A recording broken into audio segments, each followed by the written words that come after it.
You know, I talk about Rotten Tomatoes all the time. And as much as I pick on like all the fake reviews, when I see numbers like this, where we have 94% for the critic score and a whole whopping 35% for the audience, this kind of tells us that maybe your critics are no longer necessary. When critics continually give goddamn everything a high score on Rotten Tomatoes, no matter what it is practically, with the exception of like the Orville was the only one I can think of that they really gave a bad score to, and that one had overwhelmingly positive audience scores. So maybe this tells us that critics are no longer needed. Maybe we're kind of to the point where we have to start listening to us like smaller YouTube channels. What our friends think. Maybe we think for ourselves and not kind of go blindly by what a critic or even somebody like me says on the internet, because when I see scores like this, that really tells me there's such a huge disconnect. And could this be because of so many of the actual certified and legitimized sort of critics that they're using on these sites are no more than shills? They're no more than corporate mouthpieces. Then they're used as advertisers. They are used in a way, instead of getting a fair criticism, they're used basically to go out of their way and promote the thing, to promote the product. And a lot of the time, they don't even know they're doing it. A lot of the time, they're getting like a product for free. You know, they'll get like a little care package or a gift box or something, or whatever. Or they'll get press passes to a press junket, or they'll get a movie release, and they don't even realize that they're only giving these positive scores so they keep getting the free stuff, right? Because it'll even be in a subconscious level that, you know, you want the free thing, you want the special treatment, you want the priority, so you give a high critical score. Is that what's going on now? I don't know for sure, but we'll take a look at some of these scores, because when your critic rating is 94%, out of 36 reviews, there's only one person who didn't like the new Doctor Who season. Now, I've been really, really overly positive with the new Doctor Who, and I think a lot of people's opinions. That is only because I was watching it in contrast to Star Trek Discovery, which I find to be one of the worst things I've ever seen, ever televised, and it's even made worse than that because it's got Star Trek's name slapped to it. With something like Doctor Who, I have much less of an investment. It's something I did grow up with. I love the original Doctors. I mean, the older ones anyway. Like, Tom Baker is definitely my Doctor. David Tennant is the Doctor of the newer era. But seriously, like, when you look at these scores, I can't help wonder, are you guys watching the same show that the audience is watching? Because you look at these, like The Woman Who Fell to Earth, 91%. That was not a 91% episode. It was a kind of muddled mess. I'm pretty sure I gave it a 6 out of 10. I'm going to have to remember. I didn't give it glowing reviews because the bad guy was stupid. We had a really stupid bad guy. Ghost Monument was one of the worst episodes I've ever seen. It was boring, long, dragged out, horrible villains. And they even brought it back as like a callback. I hated the Ghost Monument. I think I gave that probably a 2 or a 3 out of 10. Rosa was the decent episode, but a lot of people had a lot of problems with the heavy-handed racial issues of that. Arachnids in the UK, an 88%. There is no way Arachnids in the UK is a better episode than the Saranga Conundrum. No way. I mean, the Arachnids in the UK episode was so stupid and annoying and boring. It was basically NPC the episode. They shoehorned all this crap in, and spoiler if you haven't seen it, Arachnids in the UK was probably my least favorite episode of the season because they decided to make Mr. Big from Sex and the City basically Donald Trump. They made these giant spiders that ate people with no alien interference whatsoever. They were basically just genetically modified, you know. It was basically Canto Bite meets Doctor Who. You know, there was this whole kind of message that they kept shoving in our faces of, you know, the corporations did this. The corporations are responsible because of corporate waste and corporate greed, and this is why the spiders are so large, because this evil Donald Trump's stand-in, being Mr. Big from Sex and the City, Chris Noth, basically was the big evil person deciding to build on top of waste. But also, Straight Said Mail, thank you for being a brand new subscriber. And also, if you do subscribe during a video or a live stream, you will most likely, if you're set to public, you might get in a video, because I always forget to turn off my notifications. But it's the point is, there's no way Sarunga Conundrum and Arachnids in the UK deserve these high scores. I gave Sarunga Conundrum a hugely overly high, overly inflated score because I really love the Pating monster. It was an adorable little monster, adorable, cute thing. These episodes were not that good. Kerplam was not that good. Demons of the Punjab, not that good. Witchfinder was a decent episode, not a 95%. It takes you away. Absolutely not a 100% episode. I hated that episode. It was boring. It was stupid. I did not like it. That was the mirror episode where they're all through the looking glass.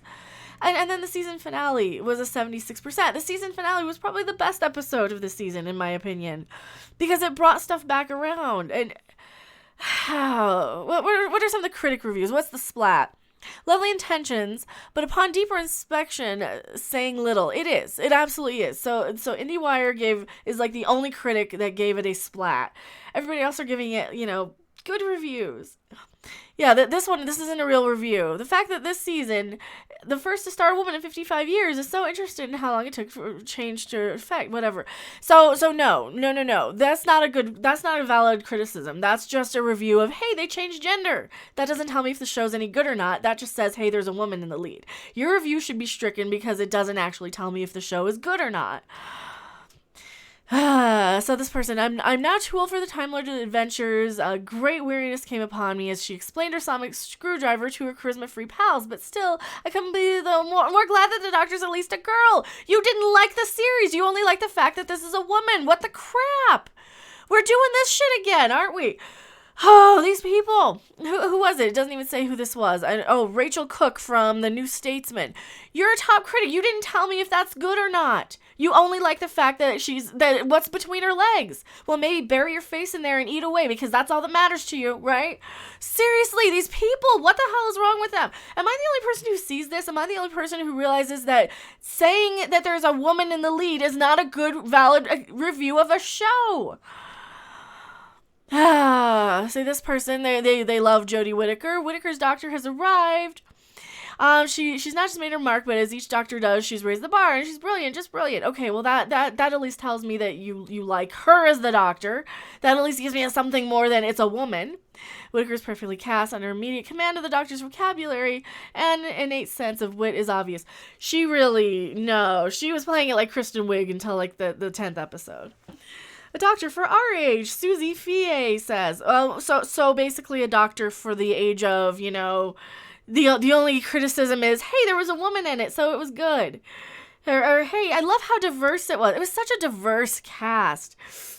I just want to, oh man, I really hate, that's kind of my pet peeve, when I just hear how diverse something is as a criticism. That doesn't tell me if the show is good or not. That only tells me that you're seeing the skin-deep, superficial bullshit, and you should kind of look a little deeper into the quality of the series. Because who cares? I mean, these actors are so interchangeable. They could be anybody in every series. So the core and quality of the series needs to come from the writing, not from the color of the cast skin or what's in between their legs. I'm serious. It's just bull when they do this. Doctor Who's off to a brilliant start. Fine, whatever. So what are some of what do the critics think? How do I get to that? The critics, because seriously, the audience score. Yeah, view all let me see the audience score. Let me find how many of these are like absolute just crap scores. And I'm gonna have to do a little adjusting to me. So I'm gonna get small first. Let's get small. We're gonna get small. We're gonna move up to here so we can see some of these brilliant. Just Ben T. That is the most deepest audience score of ever. Did you just make it? Let me guess. December 2018. Yay! December 2018. Are they out in full force like they were with She-Ra, where we have a bunch of fake people?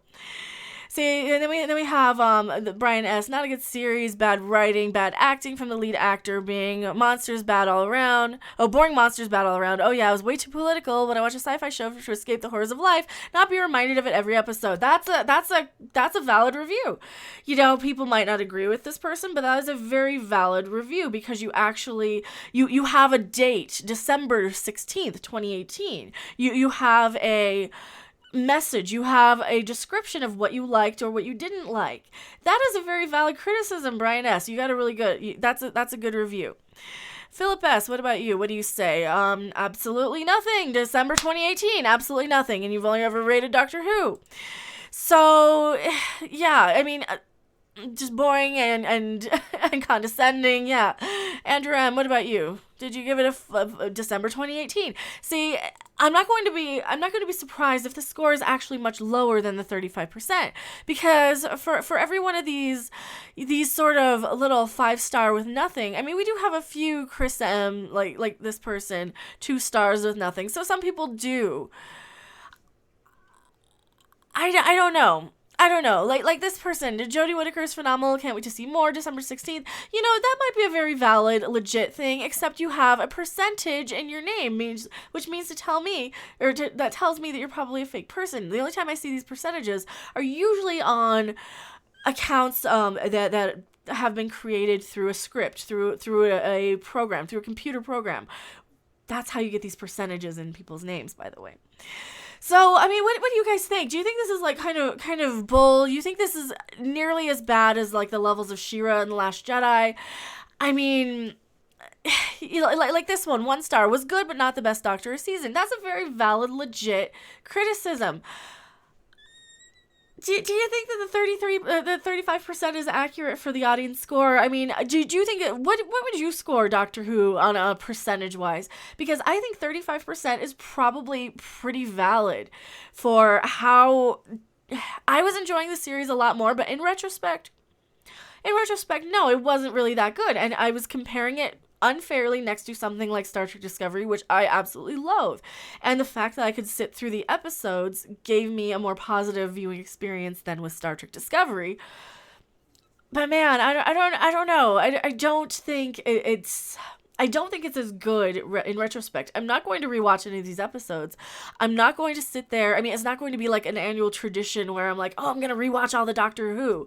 It's not going to even make it into the list. I mean, I might rewatch the David Tennant Doctor Who, the Christopher Eccleston Doctor Who. I might even have some of the few episodes with like with River Song from the Matt Smith era and the Peter Capaldi era. But I'm not gonna go back and rewatch any of the Jodie Whittaker stuff. I might watch the season finale. I might watch the New Year's special, which is probably going to have Daleks. Spoilers. I don't think this is as good as the critics say, and I think the audience score is far more accurate on this one. Tell me what you think in the comment section below. I am MechaRandom42, your favorite YouTube harpy. I have Twitter, Patreon. I have reviewed every episode of this season of Doctor Who. And yeah, I was enjoying it. But, you know, the fair critic consensus is the critic consensus is like is way overly inflated. If I were giving my own score, I'd probably only give it maybe a 7 out of 10 as a series. If that, maybe a 6. Probably a 6. Probably closer to a 6 because of the acting and the writing. Because there were some real stinkers like Arachnids in the UK. Well, tell me what your thoughts are in the comment section below, and I'll see you guys on the next video or live stream. Bye!